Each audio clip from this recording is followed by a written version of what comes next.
देश में समय समय पर परिस्थिति के हिसाब से जो बदलाव करने होते हैं वो राजनीतिक या शासन प्रशासन के द्वारा लगातार किए जाते हैं। हाल ही में एक वक्फ बिल का मामला जो आप देख रहे होंगे, भारतवर्ष में ही नहीं अपितु देश के बाहर भी लगातार जिसका विरोध किया जा रहा है, और कहीं ना कहीं विरोध करने के पीछे टारगेट कहीं ना कहीं हिंदू किए जा रहे हैं। जो माहौल आज का आप देख रहे होंगे पश्चिम बंगाल के अंदर, जिस तरीके से वक्फ बिल के अंदर जो संशोधन हुआ उसके विरोध में हिंदुओं को टारगेट बनाया गया, घरों में आग लगाई गई, हत्या की गई, इस तरीके के मामले लगातार सामने आ रहे हैं। नमस्कार, आप देख रहे हैं सालासर न्यूज़ और मैं हूं विनय प्रजापति। इस वक्त हम उपस्थित हैं वापी के अंदर और हमारे बीच में कुछ मुख्य मेहमान हैं जो आज के दिन में जो चर्चा करेंगे। जो चर्चा का विषय है पश्चिम बंगाल से हिंदुओं का पलायन, आखिरकार खतरे में कौन, हिंदू या हिंदू धर्म या फिर अन्य प्रजाति। तो सबसे पहले आपका परिचय कराऊंगा, अपने जो लाइन में है सबसे पहले सुमित प्रताप सिंह राणा, जो करणी सेना भारत से गुजरात के प्रवक्ता हैं और समाज सेवा में लगातार कहीं ना कहीं अपना योगदान देते रहते हैं। अभी हाल ही में आपने देखा होगा कि आगरा के अंदर करणी सेना ने जो सबक सिखाने का काम किया वो शायद किसी से वंचित नहीं है। दूसरे जो हमारे बीच में हैं दीपक भाई वर्मा, पेशे से एक टीचर हैं, इंस्टीट्यूट है इनका यूनिक्स इंस्टीट्यूट कंप्यूटर क्लास, जो बच्चों को शिक्षा देने का काम करते हैं। साथ ही हमारे साथ में हैं उमेश तिवारी जी, केसरिया हिंदू वाहिनी जो संगठन है उसमें राष्ट्रीय अध्यक्ष हैं, और केपी विद्या मंदिर जो स्कूल है उसमें वो ट्रस्टी हैं। साथ ही हमारे इस पैनल में दो लोग और भी थे जो किसी कारणवश शायद नहीं आ सके या फिर इस पैनल का हिस्सा बनने से कहीं ना कहीं वो डर गए, चाहे वो राजनीतिक पक्ष के हों या संगठन पक्ष के लोग हों। कहीं ना कहीं लोग समाज में जो दिखाने का काम करते हैं रियल में वो सच्चाई कहीं ना कहीं होती नहीं है, उस सच्चाई से काफ़ी दूर होते हैं, जिस वजह से आज दो लोग जो हमारे साथ में मुख्य मेहमान की तथी में बैठने वाले थे वो आज हमारे बीच नहीं हैं। खैर कोई बात नहीं, हम सबसे पहले और आज का जो पूरा विषय लेने वाले हैं हमारे साथ में जो हमारे एंकर सुपरस्टार मनोज भाई चौहान। लगातार आप देखते रहते होंगे कि मनोज भाई चौहान की जो फ़ैन फॉलोइंग है वो देश के अंदर कहीं ना कहीं धीरे धीरे बढ़ती जा रही है। इन सारे विषयों पे आज हम चर्चा करेंगे कि आखिरकार पश्चिम बंगाल में जो घटना घट रही है उस घटना को लेकर ना तो कोई शासन ना ही प्रशासन किसी भी तरीके का कोई कड़ी कार्रवाई कर रहा है। जिस तरीके से अभी तक जो सरकारी आंकड़े आए, लगभग 4 से 7 लोगों की मौत का जो आंकड़ा बताया जा रहा है, लेकिन उससे कहीं ज़्यादा वहाँ के आंकड़े हैं। कई घर जला दिए गए, कुछ टीवी चैनलों पे या सोशल मीडिया पे जिस तरीके से वीडियो वायरल हुए, लगभग 37% हिंदू एक हफ्ते में पश्चिम बंगाल से पलायन कर चुके हैं, जो आज के समय में भारतवर्ष में कहीं ना कहीं सबसे बड़ा मुद्दा है। तो लेकर सीधा चलते हैं मनोज भाई के पास और इस चर्चा की शुरुआत करते हैं। बहुत बहुत धन्यवाद विनय भाई, काफ़ी लंबा चौड़ा परिचय आपने दे दिया सबके बारे में, लेकिन जिस विषय पे चर्चा होना चाहिए देश के अंदर, खैर बहुत सारे नेशनल चैनल इन सारी चीज़ों से बचने की कोशिश करते हैं, लेकिन सालासर न्यूज़ एक ऐसा चैनल है जो हर एक विषय पे बड़े ज़ोर शोर से बात करता है, चर्चा करता है, और ज़रूरी भी होता है ताकि हकीकत क्या है देश में लोगों के सामने जाना चाहिए। आम दर्शक जो इन सारी चीज़ों से वंचित रह जाते हैं और हकीकत क्या है वास्तव में लोग उससे बात करने से डरते हैं। सराहना करना पड़ेगा आप लोगों का, हमारे पैनल में बैठे मेहमानों का, जो इन सारे विषयों पे आप बात करने के लिए हमारे साथ तैयार हुए। जैसे इन्होंने बताया पहले कि कुछ मेहमान हैं जो इस मुद्दे से भाग गए, हम उनका नाम नहीं लेंगे, हालांकि बड़े सम्मानित लोग हैं वो लोग। हिंदू धर्म के बारे में बड़े ज़ोर शोर से मार्केट में अपना नाम फैलाते हैं, लेकिन जब इस मुद्दे पे बात करनी होती है तो वो चले जाते हैं। चलिए ज़्यादा लंबा चौड़ा बात नहीं करेंगे। सुमित सिंह ठाकुर, जो करणी सेना भारत से आप प्रवक्ता हैं, आप आगरा तक चले जाते हैं, हिंदू धर्म को लेके बड़ी चिंतित रहती है आपकी संगठन। वहाँ पे क्या हो जाता है जहाँ पे आपको लगता है कि आप कमज़ोर पड़ेंगे, जहाँ पे बीजेपी सीधे तौर पे हम सवाल करेंगे, जहाँ पे बीजेपी की सरकार नहीं है, ममता बनर्जी की सरकार है, क्या हो जाता है आप लोगों को वैसे जगह पे जाने पे? माइक लीजिए, माइक चालू करने देखिए।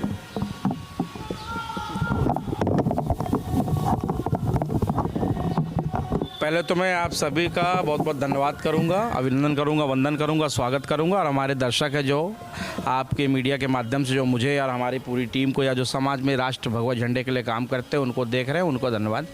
देखिए, डरती नहीं है, मैं एक छत्री हूँ, छत्री का रिकॉर्ड रहा है, छत्री इतिहास रहा, छत्री कभी भी डरते नहीं हैं। हाँ, समाज, राष्ट्र और भगवे झंडे के लिए मर मिटने के लिए तैयार रहते हैं। जैसे कि अभी आपने अपने शब्दों में बोला कि आगरा तक चले जाते हैं, मैं आपको बताता हूँ आज आपके इस न्यूज़ के माध्यम से आपको पूरे समाज में जहाँ तक ये न्यूज़ पहुँचती है वहाँ तक मैं ऐलान करता हूँ कि बहुत जल्द आपको दिखेगा कि करणी सेना जो है वो वहाँ जा रही है बंगाल। और जो व्यक्ति सुधर जाता है लॉ एंड ऑर्डर से तो ठीक है, नहीं तो हम तो जो आदमी जिस भाषा में समझता है उस भाषा में उसको समझाने का काम करते हैं। और शुरू से आप देख लीजिए, JNU में भी एक बार से मैटर हुआ था, ब्राह्मणों को, जैनों को बोला गया था कि ये देश छोड़ो, तो क्षत्रियों ने अपने तलवार पे दम पे इंसाफ करने का काम किया। और मैं आज भी कहता हूँ, एक चीज तो आप लोग हर बार तलवार की बात क्यों करते हैं? भैया क्षत्रिय हैं, भरोसा नहीं आप लोगों को? नहीं, संविधान में भरोसा है मान्यवर, आपकी बात सही है।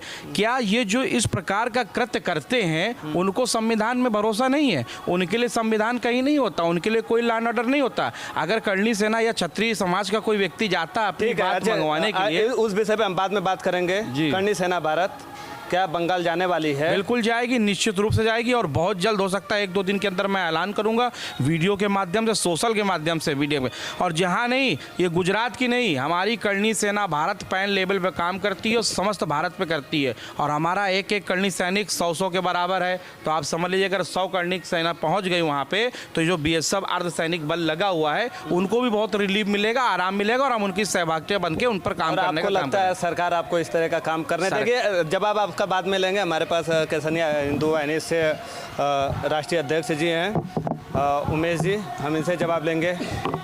क्या हिंदू खतरे में है बंगाल में? नमस्कार, जय हिंद, जय श्री राम।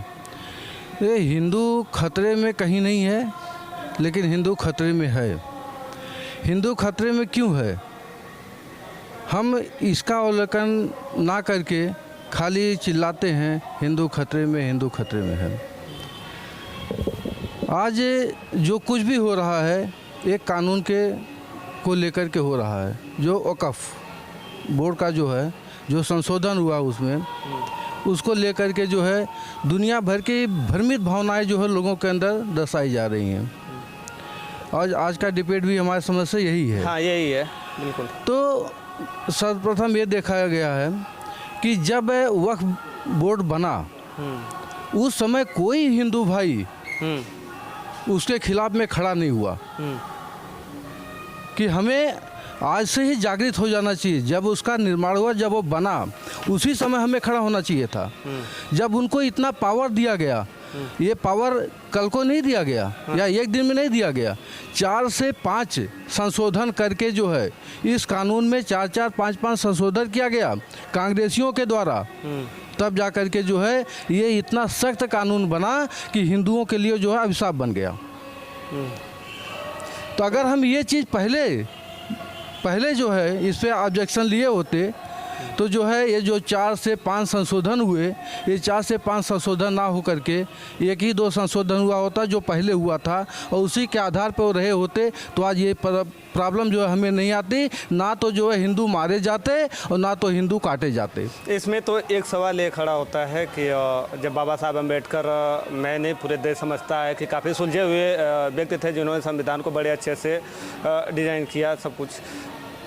जो धार्मिक स्वतंत्रता थी, जो मौलिक अधिकार आता है, उसके अंदर भी आता है उनका धार्मिक स्वतंत्रता है, वो अपना संगठन बनाएं। उसमें कुछ बुराइयां हैं तो ठीक है, सरकार बदलाव कर रही है, लेकिन सरकार ने उस विषय पे कभी उन लोगों से बैठ के और उन लोगों से चर्चा किया क्या कि इस तरह का बदलाव हो रहा है, हम इसमें अमेंडमेंट कर रहे हैं, नए तरीके को लोगों को जोड़ दिया जाएगा। शायद बैठा के बात की होती सरकार तो फिर वो चीज़ हुई ही नहीं होती जो आज मुर्शिदाबाद में हो गया है, आपका दंगा हो गया। क्या जो मुस्लिम पक्ष के लोग हैं, जो अपर साइड पे बैठे हुए लोग हैं, क्या उनसे चर्चा हुई थी सरकार को? बिल्कुल नहीं हुई थी। तो सरकार अपने हिसाब से, नहीं, ये आप गलत बोल रहे हैं, ये आप गलत बोल रहे हैं। हाँ। इस बोर्ड का गठन हुआ, जब संसद में इसको पेश किया गया तो JPC बना। जेपीसी बना, उसमें जो है जगदम्बिका पाल को जो है अध्यक्ष बनाया गया और विपक्ष के सारे पार्टियों को उसमें इन्वॉल्व किया गया कि सभी आकर के उसमें बैठिए, बैठ करके जो है बात करिए। लेकिन जब बैठकें होती थी तब उसके जो विपक्ष के लोग थे लड़ाई झगड़ा कर लेते थे, जाते नहीं थे, हैं, एक दो संशोधन का नाम लेते थे। विरोध था ना, विरोध था ना, विरोध था। तो फिर मतलब वो बैठक में आप नहीं जा रहे हैं, आप अपना पक्ष नहीं रख रहे हैं, अपनी बातें वहाँ पे नहीं कर रहे हैं। इसके बाद जब वो लोकसभा में और राज्यसभा में पास हो गया आपके द्वारा ही ना, आप नहीं दिए, संशोधन नहीं किए, आप अपनी बातें नहीं रखे, तो जो उठा रही है नहीं बहुमत कहाँ आ पाई। जब अगर उन्होंने जो है अपने जो है संशोधन को वहाँ पे दिए होते, उस कमेटी को दिए होते, तो उस पर विचार किया गया होता। जब वो कोई संशोधन दे ही नहीं पाए, उस पर विचार ही नहीं कर पाए हमें करना क्या है, किस प्रकार की लड़ाई लड़नी है, तो जैसा हमने बनाया, जैसा कानून बना था उसको जो है पास कर दिया गया। अभी वहाँ पे जो है जेडीयू और ने अपना जो है एक दो संशोधन रखा कि भाई इसको इस प्रकार से नहीं, इस कानून में बदलाव होना चाहिए, तब हम समर्थन देंगे। तो मैं ऐसा मानता हूँ, मैं एज मीडिया मानता हूँ कि अगर हमें किसी प्रकार का कोई चेंज है तो हमें सबको साथ लेकर चलना पड़ेगा। सबसे एक बार बात करके ये दंगे वाला स्थिति आना ही नहीं चाहिए था। बात किससे किया जाए, बात करने वाला कोई होगा तो बात करेंगे ना। जब जो है कमेटी बनाई गई और उसमें विपक्षियों को रखा गया तो वहाँ पे उनको आना चाहिए ना बात करने के लिए। जब वो आ ही नहीं रहे हैं तो बात किससे करेंगे। मतलब विपक्ष बात नहीं कर रही है, नहीं कर रही है। अभी आप देखे होंगे लोकसभा में जो है 24 घंटा जो है उस पर डिस्कस हुआ, 12 घंटा डिस्कस हुआ। 12 घंटे में कोई भी विपक्षी पार्टियां जो है एक भी कानून को जो है ये नहीं बताया कि कानून इस प्रकार का जो है गलत है। ठीक है, मतलब आप सीधे तौर पे ये बोल रहे हैं कि जो विपक्ष है वो सिर्फ विरोध के लिए ही विरोध करता है, विरोध के लिए विरोध कर रहा है। ठीक है, वो अच्छे बात को भी विरोध करता है और बुरे बात का भी विरोध करता है। पैनल में बैठे और भी लोग हैं, हम उनसे बात करेंगे। दीपक जी हैं, दीपक से हम जानने की कोशिश नमस्कार, करेंगे। दीपक वरुण। क्या आपको लगता है बंगाल में हिंदू खतरे में है, या फिर देश में कई सारे ऐसे मामले हैं जो हमें इंटरनेट पे आज खोल के देखें, जैसे दिल्ली का मामला ये पिछले साल हुआ था, कुणाल करके एक हत्या हो गया था वहाँ पे, फिर उसके बाद वहाँ से कुछ हिंदुओं का 10-15 परिवार पलायन कर गया।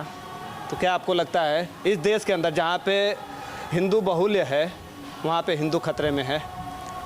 देखिए, मैं बहुत ज़्यादा हिंदुत्व के बारे में या फिर किसी संगठन के बारे में बहुत ज़्यादा नहीं बोलूँगा, बट जितना मुझे नॉलेज है मैं उसके अकॉर्डिंग ही बात करूँगा।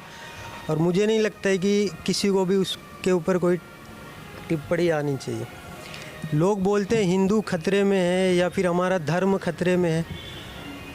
ये उस जगह में जो रहते हैं, जैसे हम गुजरात में रहते हैं, तो ये पहला दायित्व तो हमारे सरकार का होता है कि हमारी जनता खतरे में कैसे है। अगर आप मीडिया सवाल उठाती है कि खतरे में है, तो सबसे पहला सवाल सरकार से उठाना चाहिए कि उनके नहीं, मीडिया सवाल नहीं उठाती है। पहले चीज़ तो ये है कि संगठन में बैठे लोग ही हिंदू खतरे में ये लोग बोलते हैं। नहीं, मीडिया क्या सवाल उठाती है हिंदू खतरे में? तो जो आप लोग चिल्लाते हैं, जो समाज में बैठे लोग हैं वो चिल्लाते हैं हमारा हिंदू खतरे में है, बंगाल में हिंदू खतरे में है। तो देखिए ऐसा है, अभी जो है कल की बात है, दिल्ली में जो है एक हिंदू बच्चे को मार दिया गया। उसकी उम्र 17 साल थी। क्यों मार दिया गया? इसलिए मार दिया गया कि वो जो है किसी लड़की की इज्जत बचा रहा था। और मारने वाला कौन है? एक ही समुदाय का है। वो जो है 4 बार जेल जा चुका है और चारों बार उसको जमानत मिल गई और आकर के फिर जो है उसके ऊपर आक्रमण किया। तो ये गलती किसकी है? उस पे जो है कोई भी विपक्ष पार्टियां, दिल्ली में सरकार किसकी है? बीजेपी की है। दिल्ली में सरकार बीजेपी की है, लेकिन जो है मारने वाला कौन है? मारने वाला विशेष समुदाय।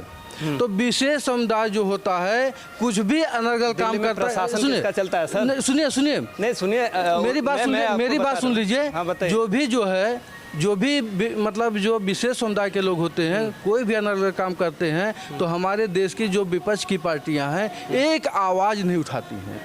कम से कम आवाज़ देखो, क्राइम होता है, हर जगह क्राइम होता है। वो सरकार किसी की भी हो, चाहे बीजेपी की हो, चाहे कांग्रेस की हो, चाहे वाम की पुलिस हो, प्रशासन का फेलियर, किसी की भी हो। आप पुलिस नहीं, प्रशासन के फेलियर बोले ना वहाँ फेलियर पे दिल्ली में। प्रशासन की नहीं होती है। क्यों नहीं हुआ? फेलियर प्रशासन की नहीं होती है। फेलियर जो होती है राजनेताओं की होती है, राजनेताओं की होती है। उसमें कहूँगा फेलियर प्रशासन का ही होता है और सबसे ज़्यादा फेलियर होता है समाज का।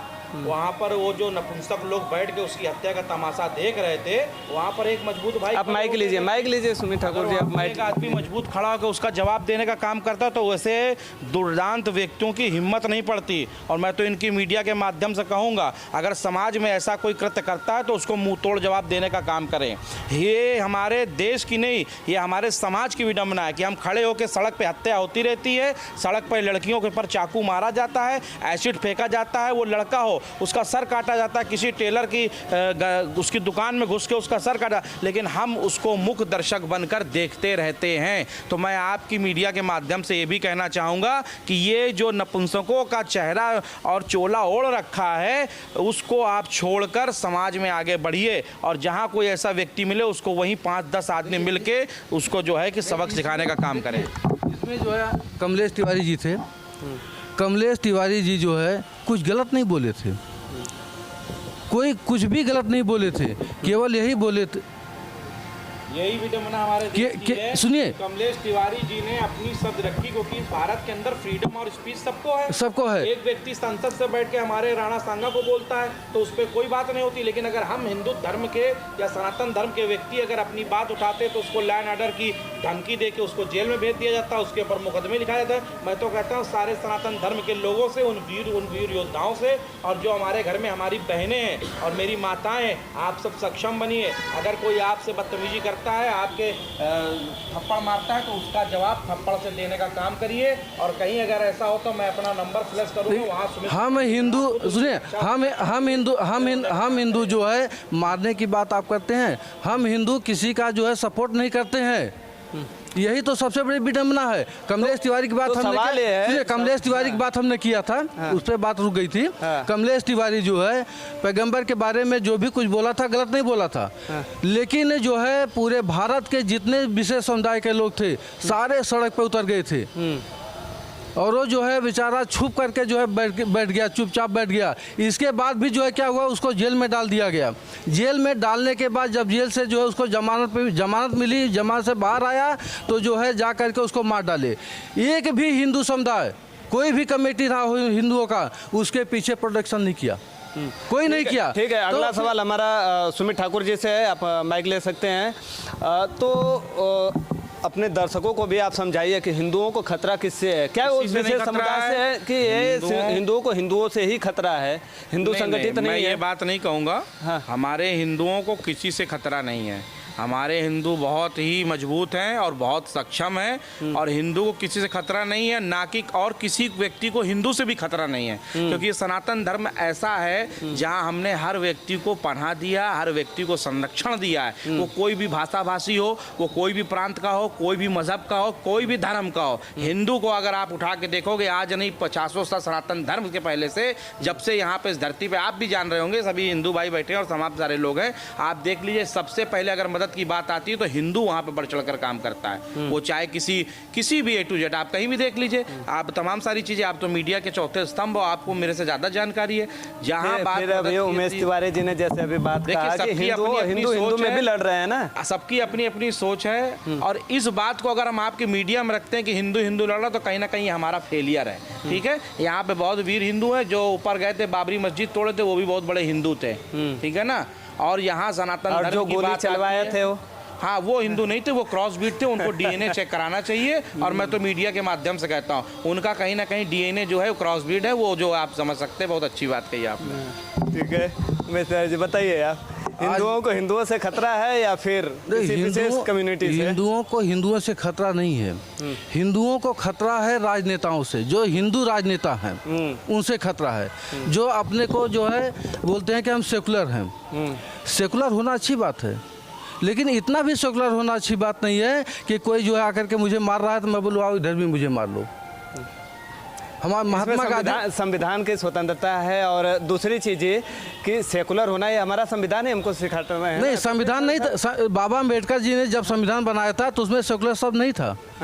अरे सेकुलर शब्द बाद में जोड़ा गया, ये इंदिरा गांधी ने जोड़ा, इंदिरा गांधी ने जोड़ा।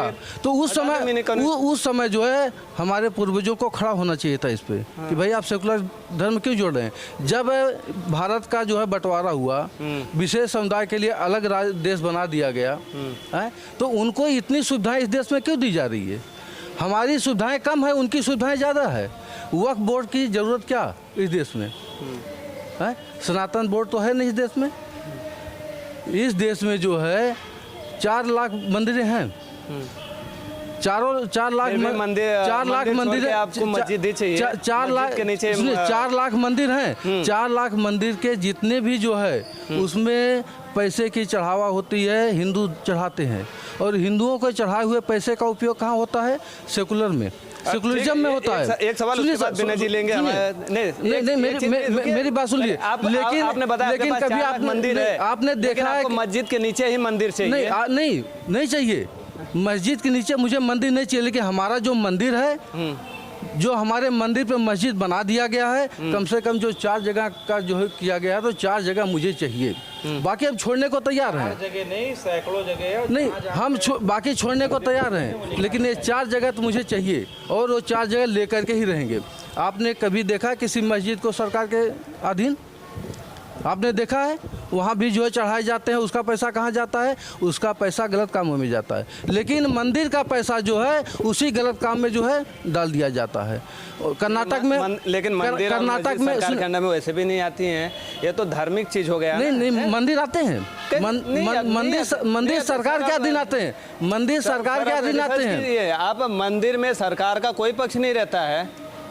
बालाजी मंदिर, बालाजी मंदिर है, हाँ, ट्रस्ट है वो ट्रस्ट नहीं, ट्रस्ट नहीं है, वो सरकार के अधीन आते हैं। जो पैसा वहाँ पे आता है, सारे पैसे जो है सरकार के अकाउंट में जाते हैं। वो ट्रस्ट को ही हिसाब देना पड़ता है। हमारे पास इतना फंड आया, करोड़ों का फंड आया, सरकार के पास इतना फंड रिलीज कर, वो सरकार को अपनी तरफ से जो है कि उनका जो बनता है, टैक्स बनता है, वो पे करते हैं। तो मस्जिद पे क्यों नहीं बनता है? मस्जिद पे क्यों नहीं बनता? वहाँ बनना चाहिए। जो ट्रस्ट, अगर ट्रस्ट बना रहता है तो कोई भी संस्था, चाहे मंदिर हो चाहे मस्जिद हो, सारे ट्रस्ट पे चलते हैं, सारे जो है ट्रस्ट पे चलते हैं। वहाँ पे भी 4 आदमी उसके देखभाल के लिए होते हैं, मंदिर में भी 4 आदमी देखभाल के लिए होते हैं। तो हमारा ये कहना है कि जो है किसी विशेष समुदाय के लिए कानून नहीं होना चाहिए। जिस तरीके से आज के समय में जो चीज़ें देखी जा रही हैं, कहीं ना कहीं जैसे कि संगठन है और कहीं ना कहीं कई बार ऐसे आरोप प्रत्यारोप भी लगते रहते हैं कि जो हिंदू संगठन है, कहीं ना कहीं वो कमल के फूल वाला भगवा जो कपड़ा रहता है वो भी अपने ऊपर चढ़ा के घूमते हैं। अपने वापी में भी कई ऐसे संगठन हैं। तो क्या हिंदू संगठन या फिर बीजेपी ये दोनों एक ही हैं? दीपक भाई, क्या सवाल था? सवाल ये था जैसे कि हिंदू संगठन एक तो शासन प्रशासन के ऊपर आरोप भी लगाते हैं, दूसरी तरफ जब उनकी कोई यात्रा निकलती है या फिर कभी रैली निकलती है बीजेपी पार्टी की, तो कभी भगवाधारी कमल के फूल वाला भी भगवा गमछा पहनकर घूमते हैं। तो क्या समझा जाए कि हिंदू पार्टियां जो हैं और बीजेपी वो दोनों एक ही है? देखिए, ये जो आपने बोला, जैसे किसी की भी सरकार हो वो अपना प्रचार प्रसार करता है, चाहे वो बीजेपी हो या कांग्रेस हो, सब अपने अपने तरीके से करते हैं। अब ये एक हिंदू विशेष वर्ड्स ऐड हो गया है बीजेपी के साथ में कि वो एक हिंदू पार्टी है। काम उसने सबके लिए कर रही है, हिंदू हो, मुस्लिम हो, सिख, सारे धर्मों के लिए पार्टी काम कर रही है।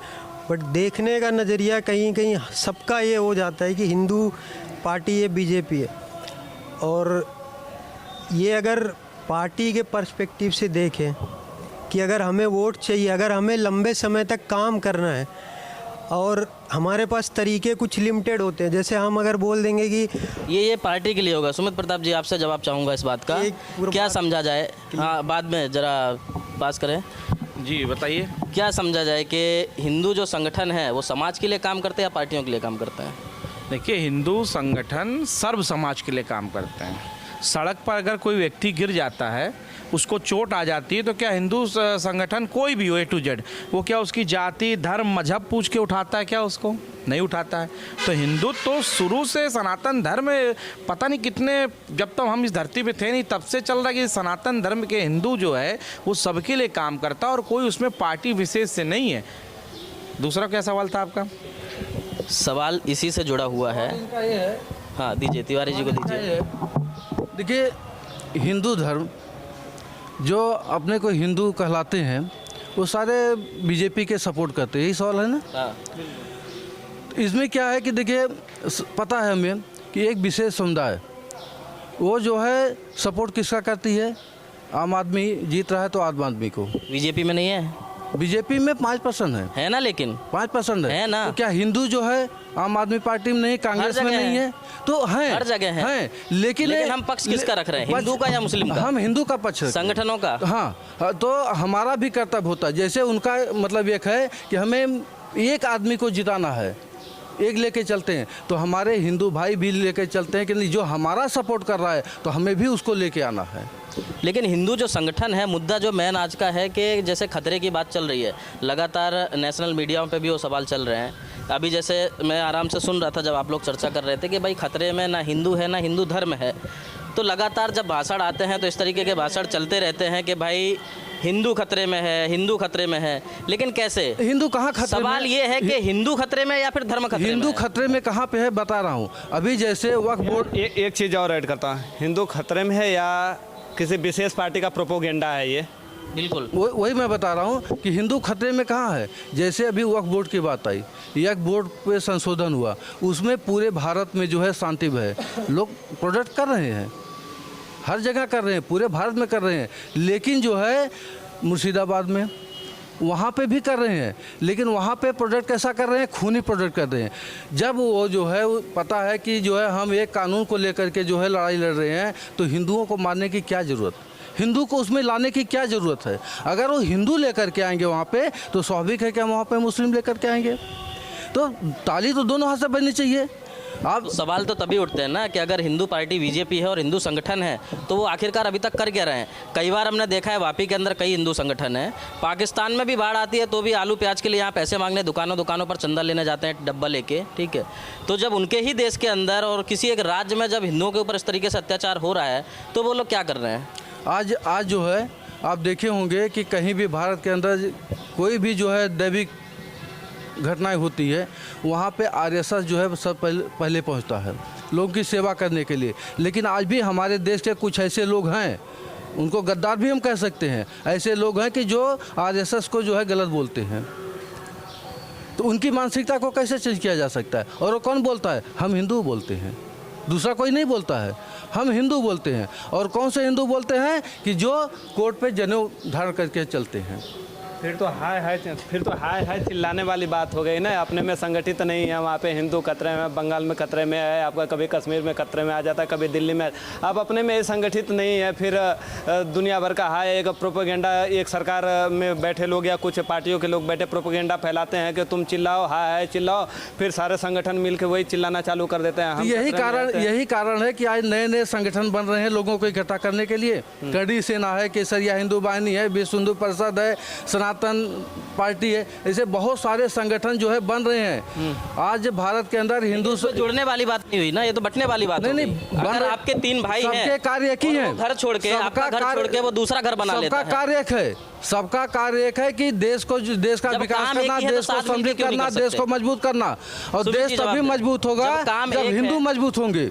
आखिरकार संगठन का काम क्या है? क्या क्या प्रभाव? अभी करणी सेना भारत है, केसरिया हिंदू वाहिनी है, क्या काम है संगठन का? क्या आप लोगों का अलग अलग काम है? नहीं, एक ही काम है और एक ही काम करते हैं, हिंदू को जोड़ना, हिंदू को संरक्षण देना। आज हमारी केसरिया हिंदू वाहिनी 25 तारीख को लखनऊ से 5000 लोग जो है जा रहे हैं बंगाल में, 5000 लोग बंगाल में जा रहे हैं। क्या करेंगे? क्या करेंगे? लोगों की सेवा करेंगे। जो पता है वहाँ पे लड़ाई लड़ने के लिए हम नहीं जा रहे, तलवार लेकर के जो है तलवारबाजी करने के लिए नहीं जा रहे हैं, लेकिन जो हमारे हिंदू भाई हैं पीड़ित हैं उनकी सेवा करेंगे, उनका जो घर जला हुआ है उनके घर को जो है बनवा करके देंगे, उनको खाने की व्यवस्था करेंगे, उनके कपड़े की व्यवस्था करेंगे। ऐसा व्यवस्था करने के लिए 5000 जो है हमारे केसरिया हिंदू वाहिनी के लोग जो है 25 तारीख को जा रहे हैं। ठीक है, आप बंगाल में जाइए, आप घर बनाए हो बनाइए। सुमित ठाकुर जी हैं, आप तलवार लेकर जाएंगे, आप काटेंगे? नहीं, काटूंगा नहीं। मेरा एक ही कहना है, शुरू से जो जिस भाषा में समझेगा उस भाषा में उसको करनी सेना समझाने का क्या काम करेगी। करनी सेना संगठन का काम क्या है? बिल्कुल जाएगी निश्चित रूप से। जैसे कि हमारे बड़े भाई साहब ने बताया, जो मदद का भाव होगा मदद करेंगे, लेकिन अगर वहाँ बात हिंदुओं की नहीं, वहाँ पे अगर कोई भी ऐसा दबा कुचला व्यक्ति होगा जिसको वहाँ के लोग या वहाँ का प्रशासन भी प्रताड़ित कर रहा होगा, या वहाँ के मुख्यमंत्री को भी मैं चैलेंज करता हूँ, हमारी करनी सेना वहाँ पर पहुँचेगी और उनका दिमाग ठीक करने का काम करेगी और पूर्ण रूप से संरक्षण देगी हर तरह से। हर तरह में आप समझ सकते हो कि क्या क्या चीज़ें आती है। जो जिस भाषा में समझेगा उस भाषा में उसको समझाएगी करनी सेना।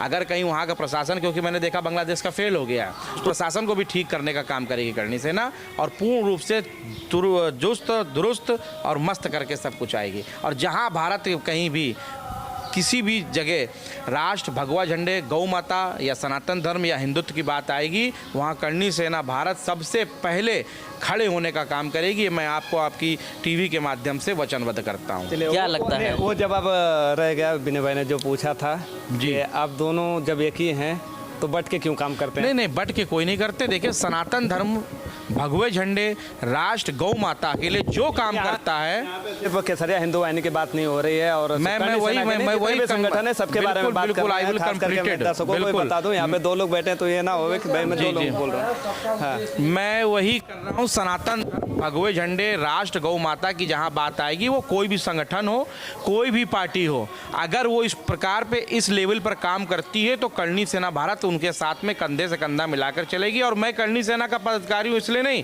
मैं तो जितने भी आपके वीडियो के माध्यम से देख रहे हैं, जो भी संगठन है, तमाम सारे संगठन है यहाँ पर, एक नहीं है। बिल्कुल आपने बात। लेकिन जब राष्ट्र सर्वोपरि लेके काम करना है तो बट के क्यों काम करना है? बटके तो नहीं करना है, बटके नहीं करना, ये तो कैसे मान लिया जाए उद्देश्य कि, क्योंकि जब हमारे संगठन बढ़ते जा रहे हैं, कहीं ना कहीं अगर करनी सेना की पहले बात करें तो पहले एक करनी सेना थी, आज इस समय में लगभग 3 से 5 करनी। चलिए ठीक है, बहुत अच्छी बात करी आपने। आर्मी आप तो जानते ही होंगे। हाँ। आर्मी में बटालियन क्यों अलग अलग होती है? उनका काम अलग होता है। तो वही तो। लेकिन आपका नहीं, काम कैसे अलग होता है? सभी का काम अलग होता है। कैसे काम अलग होता है? आर्मड क्या करती है, टैंक रेजिमेंट क्या करती है, 64 ब्रिगेड क्या करती है, इन्फेंट्री क्या करती है? अगर इस मुद्दे की बात करें तो मैं बता दे रहा हूं, में लड़ती है। BSF, CRF है, उनका काम अलग रहता है, वो बॉर्डर पे रहते हैं। युद्ध का जब टाइम आता है तो वही रहे ना, हम भी तो वही काम कर रहे हैं। अलग काम है, बिल्कुल अलग काम है। देखिए, एक सबका काम होता है देश की रक्षा करना। हाँ, देश की रक्षा के साथ साथ में जो भी तिवारी जी, एक मिनट, जो देश की रक्षा के साथ साथ में एक अगर क्लर्क से लेकर ऑफिसर कमांडर, लेफ्टिनेंट कमांडर भी अगर किसी भी सेना में भर्ती होता है तो उनको सारी ट्रेनिंग मिलती है और उनको हर मूवमेंट पर पे एक्टिव होने का खुद ही दे रहे हैं तो फील्ड अलग हो गई ना। नहीं, मैं बता रहा हूँ ना, वही तो काम मेरा भी है। संगठन जब एक है और संगठन का काम भगवा और हिंदू राष्ट्र है, तो उन संगठनों को बट के अलग अलग क्यों काम करना है? 5 होंगे ना घर में, तो सबका नाम एक तो सुमित प्रताप सिंह राणा नहीं हो सकता, एक अमित सिंह हो सकता है, एक विनय भाई हो सकते हैं, एक मनोज चौहान हो सकते हैं। हम हैं सब एक ही, भाई अलग अलग है, ये मान लीजिए आप। नाम भी अलग है, नाम भी अलग है, तो नाम तो अलग भाई, क्यों नहीं नाम अलग है भाई? ठीक है, 5 होंगे, जल्दी तो हर व्यक्ति का अलग अलग नाम होगा ना भाई। जल्दी कोई रमेश है, कोई सुरेश है, कोई मनोज है, कोई सुमित। चलिए ठीक है सुमित ठाकुर जी, हम जल्द इस शो खत्म करेंगे क्योंकि काफ़ी लंबा हो रहा है। शायद हमारे दर्शकों को भी वो जवाब मिल गया होगा इस सारे चर्चाओं के बीच में कि आखिर हिंदुओं को खतरा किससे है, हिंदुओं को हिंदुओं से खतरा है या फिर उस कम्युनिटी से जिसकी चर्चा है देश में बड़े ज़ोर शोर से, किसी पार्टी के प्रोपोगेंडा में आके बड़े ज़ोर शोर से संगठन कर लेते हैं। लेकिन सवाल बहुत सारे स्थानीय रह गए हैं जिस पे हम चर्चा करेंगे। केसरिया हिंदू है। जब हम बात करते हैं देश के अलग अलग राज्यों की, तो छीरी का मुद्दा शायद हमारा पहला शो था, उस समय पे भी एक बात हुई थी। उसके बाद से किस संगठन ने काम किया, क्योंकि करनी और कथनी शायद मुझे लगता है ज़मीन आसमान का अंतर होता है। जो चीज़ें लोगों को बुरी भी लगती है, सच्चाई लोगों के सामने भी आनी चाहिए। सोशल मीडिया पर भी काफ़ी वायरल हुआ वो वीडियो, वो घटना शायद सभी के जहन तक भी पहुंची। लेकिन उसके बाद उस घटना के ऊपर कितने संगठनों ने और किस तरीके से खुद से, क्योंकि लोग आरोप लगा देते लास्ट में कि भाई उसका बाप भाग गया, उसकी माँ भाग गई, वो हमारे पास नहीं है। लेकिन आपको जब पता चला, आपको अगर ये चीज़ पता है कि कोई एक लड़की की लाश किसी दूसरे व्यक्ति के घर में मिलती है जिससे उसका किसी भी प्रकार का कोई संबंध नहीं है, या फिर यूँ कह लो कि वो लड़की हिंदू है और मुस्लिम के घर में उसकी डेड बॉडी मिलती है, उतनी सी चीज़ अगर आपको पता चलती तो आपने किस तरीके से और क्या काम किया? और ये चीज़ें ऐसे भी नहीं है कि किसी के नज़र में नहीं है, सबको यहाँ पे हम लोग वापी में हैं और जब ये शो कर रहे हैं वापी में बैठ के, सलासर न्यूज़ वापी का लोकल चैनल है और सबसे नंबर 1 चैनल है, इस चीज़ पे कई बार सवाल खड़ा कर चुका है। और ऐसा नहीं है कि यहाँ पे लोगों को नज़र में नहीं है। अब हम हालांकि नेशनल लेवल पे बात कर रहे थे, जब लोकल न्यूज़ की बात आई, लोकल मुद्दे की बात आई, तो इस पर जवाब तो चाहिए। संगठन के लोग बैठे हुए हैं, आप जवाब देने के लिए आपका भाई हक बनता है, आप इस चीज़ पे लोगों को क्लियर करें। देखिए, हमने जो है उस विषय को उठाया था, हमने कलेक्टर के पास गया था, ज्ञापन दिया था, डुंगरा पुलिस स्टेशन में गया था, वहाँ पे भी ज्ञापन दिया था और मुझे जो है आश्वस्त किए थे कि हम इस पे जो है कार्रवाई करेंगे और कार्रवाई हुआ भी था। इस विषय को लेकर के कार्रवाई हुआ था और हम जो है अपने लोगों को बुला करके जो है उनसे चर्चा भी किया था कि अगर कार्रवाई नहीं होगा तो आगे हम क्या, तो उस पर भी जो है लोगों ने हमारा साथ देने का जो है हमें आश्वासन दिए थे। जब कार्रवाई हुआ, प्रशासन के द्वारा जब कार्रवाई किया गया तो फिर आगे जो है हमें कुछ करने की ज़रूरत नहीं पड़ी। जी सुमित जी। देखिए, बहुत अच्छा सवाल आपने पूछा, मैं आपको धन्यवाद दूंगा। जब ये प्रथम सूचना मुझे पता चली, वो गुप्ता परिवार था, उसके फैमिली का जो उनके फादर थे वो हमारे ऑफिस में आए। तत्काल प्रभाव से जो गुजरात के प्रदेश अध्यक्ष हैं अमित सिंह जी ने उस पर एक्शन लिया, हमारी महिला विंग जो थी उन्होंने एक्शन लिया और हमारी करणी सेना भारत की जो वापी की टीम थी, ब्रजेश सिंह जो यहाँ के अध्यक्ष हैं दक्षिण गुजरात के, उन्होंने यहाँ से जाके वहाँ पर बात करी। जो ऑफिसर इंचार्ज उसका इन्वेस्टिगेशन कर रही थी उनसे भी बात हुई और उसके बाद में हमारी पूरी टीम ने बढ़ चढ़ कर काम किया। लेकिन अफसोस, आप कहीं ना कहीं बहुत अच्छी बात करते हैं, जब समाज में इस प्रकार की बात आती है तो कहीं ना कहीं बंटने वाली भावना आ जाती है। मैंने देखा इतने सारे संगठन थे, उसमें से एक भी संगठन मुझे कहीं नहीं दिखा और किसी ने भी अगर ज्ञापन दिया हो, कुछ भी हो, तो ना उनके पास उनकी कोई कॉपी है, मुझे आज तक वो भी नहीं दिखाई पड़ी। और हम कहते हैं जब समाज की कोई हिंदुत्व लड़की की बात नहीं कर रहा, मैं किसी की लड़की सबकी होती है, अगर वहाँ कोई ऐसी बात आती है तो सबको बढ़ चढ़ कर एक साथ काम करना चाहिए। लेकिन यहाँ पर कहीं ना कहीं यहाँ पर आप इस संगठन से हो, आप इस संगठन से हो, आप इस संगठन, मैं तो कहता हूँ जब ऐसी कोई बात थी तो सारे संगठन एक प्लेटफॉर्म पर आओ ना, दुनिया की कोई ताकत नहीं है जो। और इस कार्यक्रम में यहाँ के जो अधिकारी थे या पुलिस थे उन्होंने भी कहीं ना कहीं लौंग लपाट किया है, जिस वजह से उन्होंने भी सीधे प्रकार से जवाब नहीं दिया। कभी उन्होंने बताया लवाछा का मेला चल रहा है, कभी कहीं चल रहा है। हमारी टीम भी उत्तर प्रदेश जा रखी थी, आगरा, इसलिए नहीं हुआ। लेकिन मैं आपको यहाँ से विश्वास दिलाता हूँ कि इस कार्यक्रम के बाद में हमारी 9 मई महाराणा प्रताप जयंती के बाद में हमारी पूरी टीम इस पर मिलजुल कर बात करेगी और अगर यहाँ के उच्च अधिकारियों से भी बात करनी होगी तो हम बात करके और इंसाफ दिलाने का पूरा काम करेंगे। मैं वचनबद्ध करता हूँ आपको। जी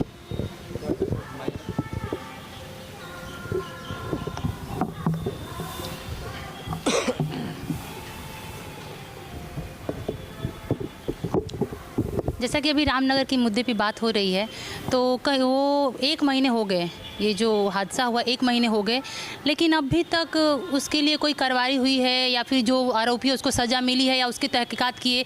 आप अपने ही संगठन की बात करिए, छोड़िए बहुत सारे संगठन है, गए नहीं गए, आपने अपने करणी सेना के थ्रू आप उनके घर पे गए, आपने जान पड़ताल जो भी है जानकारी ली, आपने प्रशासन से मदद मांगी, ऐसा कुछ किया आपने? हमारी पूरी टीम गई, शायद आपका ध्यान कहीं और होगा, न्यूज़ पे मैं अभी इससे पहले भी यही स्टेटमेंट दे रहा हूँ। सबसे पहले प्रथम वहाँ पे करणी सेना भारत पहुँचने का काम हुआ था और मैं मीडियम बता देता हूँ, चौटलिया मैडम जो वहाँ की इन्वेस्टिगेशन ऑफिसर हैं उनसे मैं लवाछा चौकी में जाके मिला था, उस समय लवाछा मंदिर पे वो था, उनका भाई, हाँ, और आपके सालासर न्यूज़ में हमारे जो विनय भाई सिंह उनको भी हम ही ने अवगत कराया था, शायद आपको संज्ञान में हो बात को। और हमारी पूरी टीम जाके गई थी और काम कर रही थी, उसके घर भी गई थी और उच्च अधिकारियों से भी बात हुई थी। लेकिन कहीं ना कहीं रामनवमी के बंदोबस्त और अम्बेडकर जयंती के बंदोबस्त में प्रशासन कहीं ना कहीं बिजी था, इस वजह से उस पर जो भी आगे कर बाकी सारी FIR, पोस्टमार्टम रिपोर्ट सारे हमारे पास रिकॉर्ड्स रखे हुए हैं। और मैंने बताया ना आपको, ये कार्यक्रम खत्म होने के बाद तो फिर से हम वहाँ जाएंगे। और सुमित प्रताप सिंह राणा और करणी से हमारा तो ऐसी है, अगर उसको इंसाफ नहीं होगी तो सड़क पर उतर के धरना प्रदर्शन करने का भी काम करेंगे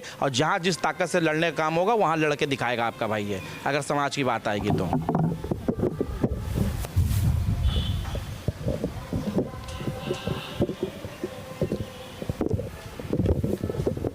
तो बहुत बहुत शुक्रिया हमारे पैनल में आए सभी मेहमानों धन्यवाद। का। एक बार फिर से हम चर्चा कर रहे थे नेशनल लेवल पे, स्थानीय लेवल पे जो मुद्दे थे हमने उस पर भी बात की। उम्मीद है हमारे दर्शकों को काफ़ी मज़ा आया होगा।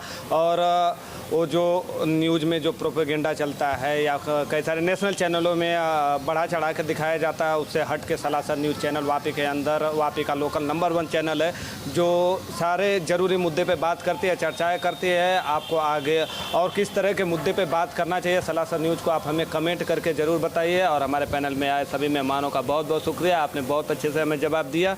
और आगे भी ऐसे न्यूज़ देखने के लिए आप सलासर से जुड़ सकते हैं। सलासर न्यूज़ चैनल को सब्सक्राइब जरूर कीजिए। मैं था मनोज चौहान, हमारे साथ में थे विनय सर। देखते रहिए सलासर न्यूज़। शुक्रिया।